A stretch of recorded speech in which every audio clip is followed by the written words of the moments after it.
C'est-à-dire, tu fermes les yeux, tu respires et tu visualises les parties de ton corps, l'une après l'autre. Ça a été prouvé comme étant très calmant.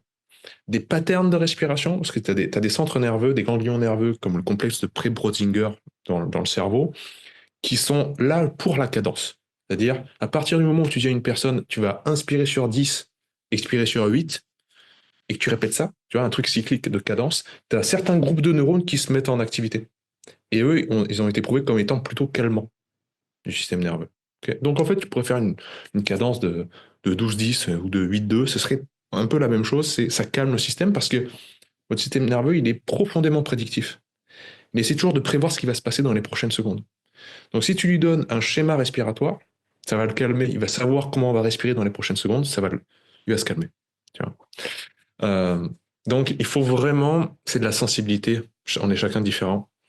Peut-être pour certaines personnes, la respiration, ça les gonfle, il faut pas ça, il faut qu'ils marchent.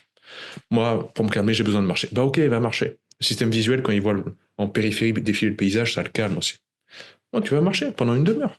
Peu importe. Moi, il faut que je jeûne, je peux pas manger. Ok, mais tu manges pas, c'est pas grave. Le jour de la compète, on fait comme ce qui rassure le plus le cerveau, quoi. Euh, voilà. Donc il y a deux choses là dans ce que tu viens de dire.